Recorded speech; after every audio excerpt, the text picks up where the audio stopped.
ভারতের পররাষ্ট্র সচিব বিক্রম মিস্রি গত সোমবার ঢাকা সফর করেছেন। সফরে তিনি বাংলাদেশের পররাষ্ট্র সচিব মোহাম্মদ জসিমউদ্দিনের সঙ্গে বৈঠক করেছেন। বাংলাদেশের অন্তর্বর্তী সরকারের প্রধান উপদেষ্টা ডক্টর মোহাম্মদ ইউনূসের সঙ্গেও সৌজন্য সাক্ষাৎ করেছেন।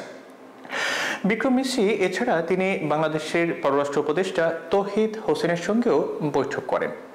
সফর শেষে বুধবার বিক্রম মিস্রি ভারতের পররাষ্ট্র বিষয়ক সংসদীয় স্থায়ী কমিটিকে ব্রিফ করেন। ব্রিফিংয়ে বিক্রম মিস্রি বলেন যে বাংলাদেশের অন্তর্বর্তী সরকারকে নিয়ে ক্ষমতাচ্যুত প্রধানমন্ত্রী শেখ হাসিনার সমালোচনা ভারত অনুমোদন করে না। ভারত বাংলাদেশ সম্পর্কে একটি অস্বস্তি রয়ে গেছে। ভারতের পররাষ্ট্র সচিব বলেন, বাংলাদেশের সঙ্গে ভারতের সম্পর্ক কোনো একক রাজনৈতিক দল বা একটি সরকারের মধ্যে সীমাবদ্ধ নয়। বিক্রম মিস্রি বলেন, শেখ হাসিনা তার মন্তব্যের জন্য ব্যক্তিগত যোগাযোগ ডিভাইস ব্যবহার করছেন। ভারত সরকার তাকে এমন কোনো প্ল্যাটফর্ম বা সুযোগ সুবিধা দেয়নি যা দিয়ে তিনি ভারতের মাটিতে বসে রাজনৈতিক কর্মকাণ্ড চালিয়ে যেতে পারেন। এটি তৃতীয় কোনো দেশের অভ্যন্তরীণ বিষয়ে ভারতের হস্তক্ষেপ না করার একটি ঐতিহ্যগত রীতির অংশ।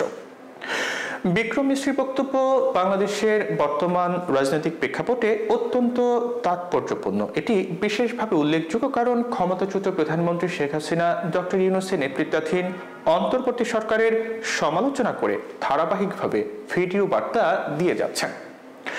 বিক্রম মিস্রি বাংলাদেশকে দক্ষিণ এশিয়ায় ভারতের সবচেয়ে বড় বাণিজ্য ও যোগাযোগের অংশীদার হিসেবে উল্লেখ করেছেন। তিনি বলেন যে সাম্প্রতিক বছরগুলোতে উভয় দেশ রেল যোগাযোগ, বাস পরিষেবা এবং অভ্যন্তরীণ নৌপথ উন্নয়নে যৌথভাবে কাজ করেছে। তবে তিনি পররাষ্ট্র বিষয়ক সংসদীয় স্থায়ী কমিটিকে জানান যে দুই দেশের মধ্যে যাত্রীবাহী রেল পরিষেবা আপাতত বন্ধ রয়েছে। একাধিক সূত্রের তথ্যমতে বিক্রম মিস্রি আরও জানিয়েছেন যে তার ঢাকা সফরের পর ভারত ও বাংলাদেশের মধ্যকার সম্পর্কে দৃশ্যমান উন্নতি লক্ষ্য করা গেছে। বাংলাদেশের ঘটনা নিয়ে ভারতীয় সংবাদ মাধ্যমের অপতথ্য প্রচারের বিষয়টি তুলে ধরেছে ঢাকা। একাধিক সূত্রের তথ্য মতে পররাষ্ট্র বিষয়ক সংসদীয় স্থায়ী কমিটির অনেক সদস্য বাংলাদেশে ইসকন নেতাদের গ্রেপ্তারির বিষয়টি ব্রিফিংয়ে তুলেছিলেন, কিন্তু এই বিষয়ে বিক্রম মিস্রির কাছ থেকে কোনো উত্তর পাওয়া যায়নি। গত বছর বাংলাদেশিদের জন্য 16 লাখ ভিসা ইস্যু করে ভারত, এই কথা জানিয়ে বিক্রম মিস্রি বলেন যে এই সময়ে বাংলাদেশিদের জন্য সবচেয়ে বেশি ভিসা ইস্যু করেছে ভারত। বাংলাদেশের সঙ্গে সম্পর্ককে পারস্পরিক সম্পর্কের ভিত্তি হিসেবে দেখে না ভারত, বরং ভালো প্রতিবেশী সম্পর্কের ভিত্তি হিসেবে ভারত দেখে বলেও জানান দেশটির পররাষ্ট্র সচিব।